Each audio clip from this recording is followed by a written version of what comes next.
Breaking news చూస్తున్నాం. Telangana assembly మధ్యాహ్నం 2 గంటలకు వాయిదా పడింది.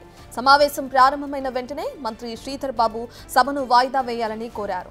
కేబినెట్ సమావేశం కొనసాగుతున్నందున వాయిదా వేయాలని స్పీకర్కు విజ్ఞప్తి చేశారు. దాంతో మధ్యాహ్నం 2ంటికి సభను వాయిదా వేశారు స్పీకర్. అధ్యక్ష, మీ ద్వారా గౌరవ సభ్యులకి మీకు మనవి చేస్తా ఉన్న అధ్యక్ష, కేబినెట్ సమావేశం జరుగుతూ ఉన్న సందర్భంలో ఇంకా పూర్తి కాలేదు అధ్యక్ష. కొద్దిగా సమయం పడుతుంది. దాని తదుపరి మినిట్స్ ప్రిపరేషన్కి తర్వాత నోట్ ప్రిపరేషన్ కూడా సమయం పడతా ఉన్న సందర్భంలో గౌరవ శాసనసభాపతి గారిని కోరుతా ఉన్నాం. ఎందుకంటే సహచార మంత్రివర్గ సోదరులు, ముఖ్యమంత్రి గారు, డిప్యూటీ చీఫ్ మినిస్టర్ గారు అందరూ కూడా కేబినెట్ సమావేశంలో ఉన్నారు. నేను మిమ్మల్ని కోరుతా ఉన్నాను అధ్యక్ష, సభ కొద్ది సమయం వాయిదా వేసి మళ్ళా తిరిగి ప్రారంభించాల్సిందిగా మీతో కోరుతాను. House is urgent to meet again at 2 p.m. today. అధ్యక్ష,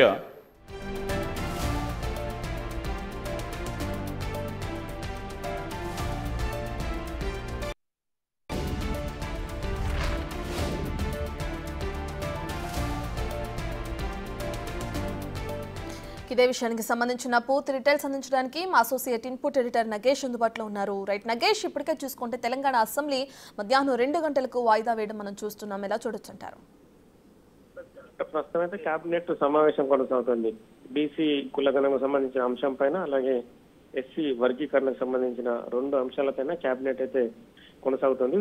రేవంత్ రెడ్డి అధ్యక్షతన ఉప ముఖ్యమంత్రి భట్టి విక్రమార్క, మంత్రులందరూ శ్రీధర్ బాబు, కొండ సురేఖ, పొంగులేటి శ్రీనివాసరెడ్డి, ఉత్తమ్ కుమార్ రెడ్డి, కోమటిరెడ్డి వెంకటరెడ్డి, దామోదర్ రాజనరసింహ మంత్రులంతా హాజరయ్యారు. వాళ్ళందరికీ సంబంధించిన అభిప్రాయాలను కూడా పరిగణలోకి తీసుకోవాలని చెప్పి మంత్రివర్గ సమావేశం అయితే కొనసాగుతుంది. ఎందుకంటే ఇందులో ఎస్సీ వర్గీకరణ సంబంధించి మాదిగ ఉపకులాలు కావచ్చు, మాలలకు సంబంధించిన అంశం కూడా ఇందులో ఉండడంతో ఆల్రెడీ సుప్రీంకోర్టు తీర్పు నేపథ్యంలోనే ఎస్సీ వర్గీకరణ బిల్లుకు ఆమోదం తెలపాలని చెప్పి కేబినెట్ కూడా భావించింది. ఈ క్రమంలో కులాలకు కూడా, ఎవరైతే మాలలకు సంబంధించి కావచ్చు, మాదిగ ఉప కులాలకు కావచ్చు, వీళ్ళందరూ కూడా ఎవరికి అన్యాయం జరగకుండా ఉండాలనేది కేబినెట్ తీర్మానం. ఈ క్రమంలోనే ఖచ్చితంగా మాలలను సంతృప్తి చేసే విధంగా కూడా అసెంబ్లీలో ఒక చర్చ చేపట్టాలని చెప్పి కేబినెట్ భావిస్తుంది. ఈ క్రమంలోనే మంత్రివర్గ ప్రస్తుతం భేటీ కూడా ప్రాధాన్యత సంతరించుకుంది. ఇక బీసీ కులగణకు సంబంధించి కూడా బీఆర్ఎస్ పార్టీ లేవనెత్తినట్టు 56% ఉన్న బీసీలు 46%కు తగ్గారు.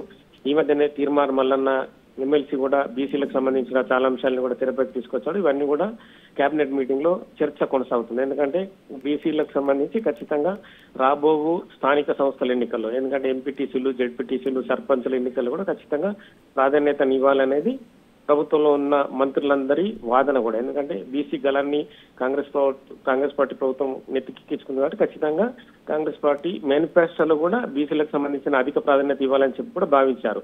ముఖ్యంగా రాహుల్ గాంధీ కూడా దేశవ్యాప్తంగా కూడా బీసీ కులగణన చేపట్టాలని చెప్పి దేశవ్యాప్తంగా కూడా కాంగ్రెస్ పార్టీ డిమాండ్ చేస్తుంది. ఇప్పటికే బీహార్, తమిళనాడులో కూడా బీసీలకు సంబంధించిన అధిక సీట్లను 50% పైగా సీట్లను కేటాయిస్తున్నారు. ఈ క్రమంలో కూడా తెలంగాణలో కూడా ఖచ్చితంగా అమలు చేసి తీరాలనేది కూడా కాంగ్రెస్ పార్టీ ప్రభుత్వం చేస్తున్న వ్యవహారం ఎంతో. సో ఈ వీటన్నిటికి సంబంధించి కూడా మంత్రివర్గ సహచర సభ్యులందరి నుంచి కూడా అభిప్రాయాలను రేవంత్ రెడ్డి తీసుకుంటున్నారు.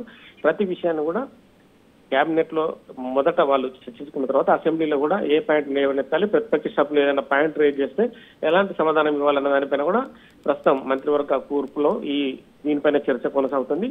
కొన్ని సూచనలు, సలహాలు కూడా రేవంత్ రెడ్డి, ఉప ముఖ్యమంత్రి భట్టి విక్రమార్క కూడా వాళ్ళ మంత్రివర్గ సహచరులందరూ కూడా ఇస్తున్నారు. ఎందుకంటే ఇప్పటికే బీజేపీ పార్టీ కూడా బీసీ కులగణకు సంబంధించి ఎలాంటి ప్రకటన చేయలేదు. కేవలం ఎస్సీ వర్గీకరణనే వాళ్ళ పార్టీ ప్రాథమికంగా గుర్తిస్తుంది. ఈ మధ్యనే మందకృష్ణ మాదిగ పద్మశ్రీ వ్యవహారం కూడా తెరపైకి వచ్చింది కనుక ఖచ్చితంగా ఇలాంటి అంశాలన్నీ కూడా చాలా ప్రాధాన్యత సంతరించుకున్న అంశాలు.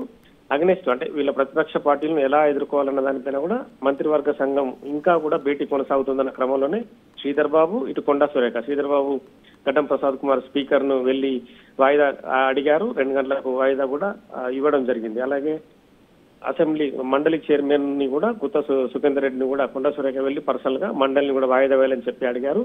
ఎందుకంటే మంత్రివర్గ ఏదైతే కేబినెట్ భేటీ కొనసాగుతుంది, కేబినెట్ భేటీలో రకరకాల అంశాలు తెరపైకి వచ్చే క్రమంలో వాళ్ళ రిక్వెస్ట్ ను కూడా స్పీకరు అలాగే మండలి చైర్మన్ కూడా ఆమోదించారు. మధ్యాహ్నం 2 గంటలకు అయితే అసెంబ్లీ వాయిదా పడింది. 1-1:30 వరకు కూడా కేబినెట్ మీటింగ్ అయితే కొనసాగనుంది. Right, thank you నకేష్.